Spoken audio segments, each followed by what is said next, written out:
Praise lord. దేవుని పరిశుద్ధ నామానికి మహిమ కలుగును గాక.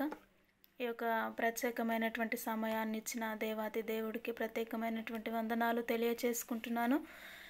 ఈ యొక్క సమయంలో పరిశుద్ధ గ్రంథములో నుండి ఒక లేఖన భాగాన్ని మనము గమనించినట్లయితే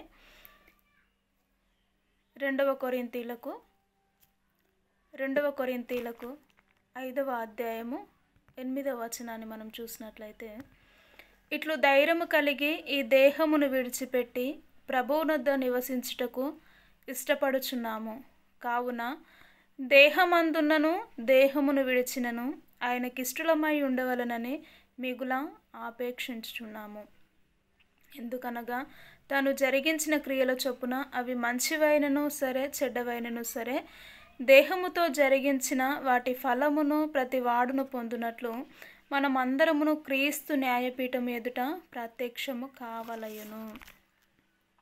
ఈ యొక్క వాక్యంలో ఉంటున్న అంతర్యాన్ని మనం గమనించినట్లయితే ఇక్కడ పౌలు గారు మాట్లాడుతూ వస్తూ ఉంటున్నారు. ఏమని అంటే, నువ్వు దేహముతో ఉండి దానితో నివాసము చేస్తూ ఉంటున్నవి లోకములో. కాబట్టి నువ్వు మంచి పని జరిగించినను చెడు పని జరిగించినను దానికి తీర్పు ఉంటుంది. ఆ దేహముతో నువ్వు ఏ పని జరిగించినను దానికి తీర్పు ఉంటుంది అని మాట్లాడుతూ ఉంటున్నారు.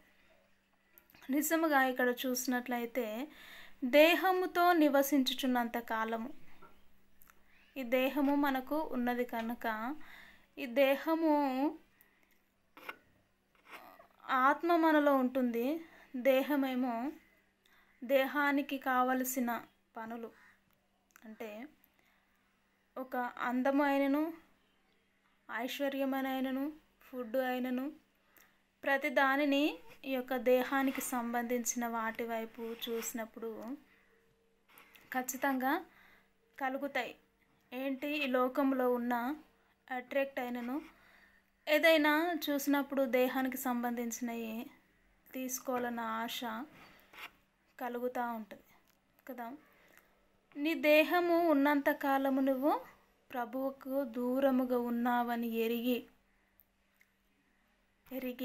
అంటే దేహముతో ఉన్నంత కాలము దేహము మనతో ఉంటుంది కాబట్టి అది సకల విధమైనటువంటి శోధన మనుషునికి తెచ్చిపెడతా ఉంటుంది. దేహాన్ని అంటుకున్నప్పుడు ఖచ్చితంగా ఈ లోకంలో ఉంటున్నప్పుడు ఆ యొక్క దేహము సకల విధములైనటువంటి శోధనను తెచ్చిపెడతా ఉంటుంది. కాబట్టి దేహములో ఉంటున్న నీవు ఎలా ఉండాలి అంటే దేవునికి దూరముగా ఉన్నావని ఎరిగి దానిని ధైర్యముగా ఎదుర్కోవాలి. ఒక్కోసారి ఏం జరుగుతూ ఉంటుందంటే మనసు ఇప్పుడు ప్రార్థన చేయాలి అని నీ మనసు ప్రేరేపణ అనిపిస్తూ ఉంటుంది. కానీ శరీరము బలహీనంగా ఉన్నప్పుడు ఖచ్చితంగా అది సహకరించదు. నీ మనసు ఏమో నీ ఆత్మనేమో ఏం చేస్తూ ఉంటుంది, లేచి ప్రార్థన చేయ దేవుడికి అని చెప్తూ ఉంటే నీ దేహమేమో బలహీనంగా ఉంది, నేను చేయలేను, నేను లేవలేను. ఆ విధముగా అది నిరాశలో ఉంటూ ఆ విధముగానే ఆ యొక్క దేవుని పనిని జరిగించకుండా ఏం చేస్తుంది, దేహం అనేది ఆటంకపరుస్తుంది. కాబట్టి ఇక్కడ చక్కగా మాట్లాడుతూ వస్తుంటున్నాడు, నీవు దేహముతో నివసించున్నంత కాలము ప్రభువునకు దూరముగా ఉన్నామని ఎరిగి ఎల్లప్పుడూ ధైర్యము గలవారమై ఉన్నాము. ఇట్లు ధైర్యము కలిగి నీ దేహమును విడిచిపెట్టి ప్రభువునొద్ద నివసించుటకు ఇష్టపడుము. ఈ దేహము తెచ్చిపెట్టి ప్రతి విధమైనటువంటి ఆటంకములను విడిచి ప్రభువు దగ్గర నివాసము చేయడానికి నీ ఆత్మను సిద్ధపరచుకో అని మాట్లాడుతూ ఉంటున్నాడు కదా. నువ్వు ఈ యొక్క దేహముతో మంచి పని జరిగించినను చెడు పని జరిగించినను ఒకరోజు ఏం జరుగుతూ ఉంటుందంటే దానికి తీర్పు అనేది ఉంటుంది. క్రీస్తు ఎదుట మనం అందరము న్యాయపీఠం ఎదుట ప్రత్యక్ష కావలయును. మన క్రియలను బట్టి, మన శరీర ఏచ్ఛలను బట్టి, మన శరీరమును బట్టి కూడా దేవుడు ఒకనొక రోజు తీర్పు తీర్చబోతూ ఉంటున్నాడు. ఆ యొక్క శరీరము చేత నువ్వు ఏ పనులు చేస్తూ ఉంటున్నావు, నిన్ను నీవు పరిశీలించుకోవాలి. వ్యర్థమైనటువంటి వాటికి, త్రాగుడుకు బానిసను చేస్తూ ఉంటున్నావా దేహాన్ని? వ్యభిచారానికి బానిసను చేస్తుంటున్నావా దేహానికి? ప్లస్ మత్తుకు బానిసను చేస్తున్నావా దేహాన్ని? ప్లస్ ఫోను హెడేక్కి, విపరీతమైనటువంటి బూతులు చూడడానికి హెడేక్ చేస్తున్నావా? నీ దేహమును, నీ కళ్ళను, నీ చూపును అపవిత్రపరుచుకుంటున్నావా కదా? ఈరోజు దేవాతి దేవుడు నాతో మాట్లాడుతూ ఉంటున్నాడు. ఏమని అంటే, దేహము నీతో ఉన్నంతకాలము అది అనేకమైనటువంటి శోధనలు తెచ్చిపెడతా ఉంటుంది. కాబట్టి నువ్వు ధైర్యముగా దానిని ఎదుర్కొనేటంత శక్తి నీలో ఉండాలి. ఆ శక్తి నీలో ఉండాలి అంటే ఏం చేయాలి? దేవాతి దేవుడైనటువంటి యేసుక్రీస్తు వారి పరిశుద్ధాత్మ నడిపింపు, పరిశుద్ధాత్మను నీవు పొందుకొని ఉండాలి కదా. ఆ దేహముతో చెడ్డ క్రియలు నువ్వు చేసినట్లయితే, ఒకవేళ అదే దేహముతో నువ్వు మంచి పనులు చేసినట్లయితే ఒకానొక రోజు నీకు తీర్పు ఉంటుంది. ఆ తీర్పులో దేవాతి దేవుడు నిన్ను అగ్నిగుండంలో వేస్తూ ఉంటున్నారా? నిన్ను పరలోక రాజ్యానికి తీసుకువెళ్ళడానికి సిద్ధముగా ఉంటున్నావా? నిన్ను నీవు సరి చేసుకోవాలి. ఈ క్షణమందు దేవుడు నీతోనే మాట్లాడుతూ వస్తూ ఉంటున్నాడు కనుక. కొందరు అయితే ఈ దేహములో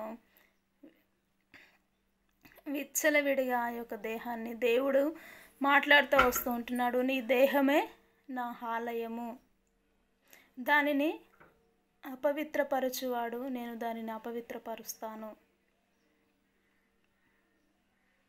అని మాట్లాడుతూ వస్తూ ఉంటున్నా. నిజముగా దేవుడే మన దేహాన్ని ఆలయముగా పూజిస్తూ ఉంటున్నప్పుడు మనము దానిని ఎలా చేస్తూ ఉంటున్నాం? వ్యర్థమైనటువంటి వాటికి పరుగులు తీస్తుంటున్నావా దేహముతో కదా? ఒక్కసారి గమనించుకోవాలి. ఎందుకంటే దేవుడు స్పష్టంగా మన కొరకు వ్రాసి ఉంచినారు. ఆ యొక్క పరిశుద్ధ గ్రంథాన్ని ఎరుగకయే ఈ లోకం అనేది ఈ నేటి దినాల్లో ఎంతగానో పాపపు స్థితిలో పేరుకుపోతున్న రోజుల్లో ప్రపంచము నడుస్తూ ఉంటుంది కదా. ఎటు చూసిన బంధకాలు, పాపపు బంధకాల చేత ప్రపంచమంతయు నిండిపోయింది.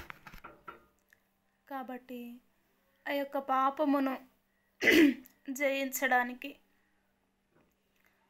ఆ పాపము ముళ్ళును విరవడానికి దేవాతి దేవుడు ఈ లోకానికి వచ్చి ఉంటున్నాడు కనుక ఆ పాపాన్ని జయించగల సామర్థ్యత, శక్తిని ఇవ్వగల దేవుడు ఒక దేవాతి దేవుడు మాత్రమే.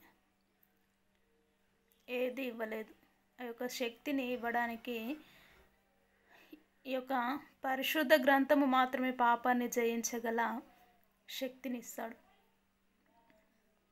దావీదు భక్తుడు మాట్లాడుతూ ఉంటాడు, దేవా పాపము చేయకుండానట్లు నా హృదయంలో నీ వాక్యాన్ని నేను పెట్టుకుంటాను అని మాట్లాడుతూ ఉంటాడు.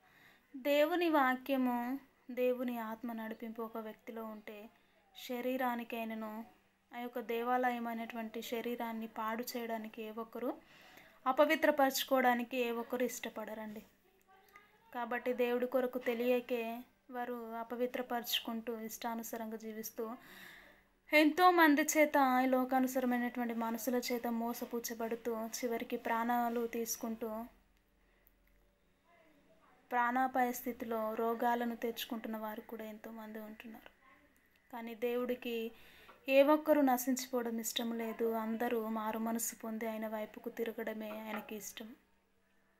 కాబట్టి ఈ లోకంలో దేవుడు ప్రేమించినంతగా ఏ మనుషుడు నిన్ను ప్రేమించలేడు కనుక, ఏ మనుషుడు నీ కొరకు ప్రాణాలను ఇవ్వలేరు కనుక దేవాతి దేవుడు నీ కొరకు, నా కొరకు తను శరీరములో ఉంటున్న చివరి రక్త బిందువు వరకు నీ కొరకు, నా కొరకు కార్చారు. ఆయన మౌనముగా ప్రతి దానిని నీ కొరకు, నా కొరకు సహించాడు. కనుక ఆయన ప్రేమను మనము గుర్తించాలి. ఆయన ఔన్నత్యమును, ఆయన ప్రేమను, ఆయన త్యాగమును మనం ఎరిగితేనే ఆయన ఒక వ్యక్తిని, ఒక మనిషిని ఎంతగా ప్రేమించారు అన్న విషయాన్ని మనము గ్రహించగలం. ఆ విధముగా గ్రహిస్తేనే నిజముగా దేవుడేంటో మనకు అర్థమవుతుందండి. దేవుణ్ణి, ఆయన త్యాగాన్ని, ఆయన ఔన్నత్యమును మనం తెలుసుకోకుండానే ఇంకను దేహము చేత అనేకమైనటువంటి క్రియలు నువ్వు జరిగించుచున్నావా, ఒకరోజు నీకు తీర్పు ఉంటుంది. ఆ తీర్పులో నువ్వు నరకానికి వెళ్ళకుండా చూసుకోవాలి. కాబట్టి ఈ క్షణమందు దేవాతి దేవుడు నీతో మాట్లాడుతున్నాడు. ఈ యొక్క పాపపు జీవితం నుంచి, ఆ యొక్క పాపపు బంధకాల నుంచి, నీ శరీరము చేత ఏవైతే అపవిత్ర కార్యములను చేస్తూ ఉంటున్నావో వాటన్నిటిని విడిపించడానికి దేవుడు ఈ క్షణమందు సిద్ధముగా ఉంటున్నాడు. నువ్వు నీ యొక్క పాపములను, నీ తప్పిదములను ఒప్పుకోవడానికి, పశ్చాత్తాపడడానికి నువ్వు సిద్ధముగా ఉన్నావా? ఒకవేళ సిద్ధపడుతున్నట్లయితే ఈ క్షణమందు దేవుడు నేను క్షమించడానికి సిద్ధముగా ఉంటున్న దేవుడు కనుక మోకరించినట్లయితే ప్రార్థన చేసుకుందాం. ఒక మాట. పరిశుద్ధాత్మదేవా, నీకు వందనాలు, స్తుతులు, స్తోత్రములు చెల్లించుకుంటున్నాము నాయన. నిజముగా దేహము చేత ప్రభువా మేము ఏ కార్యములో చేసినను వాటన్నిటికీ ఒకరోజు తీర్పు ఉంటుందంటున్నావు దేవా. నీ సన్నిధిలో ప్రభువా ఏ ఒక్కరైనా అలాంటి తీర్పులు పొందుకోకుండానట్లు నీవంటే భయము, వణుకు కలిగి జీవించుటకు దేవా, శరీరంతటికి ప్రభువా నీవే అధికారానికి ప్రతి వారు ఒప్పుకొనుటకు నీ కృపను, కనికిరమును మీరే చూపించి నీ నామానికి మహిమ తెచ్చుకోమంటూ యేసుక్రీస్తు ఉన్నతమైన నామములో ప్రార్థించి అడిగి వేడుకుంటున్నాను తండ్రి. Amen, amen. ఈ యొక్క వీడియో నచ్చినట్లయితే లైక్ చేయండి, షేర్ చేయండి, కామెంట్ చేయండి. ప్రైజ్ లార్డ్ అందరికీ.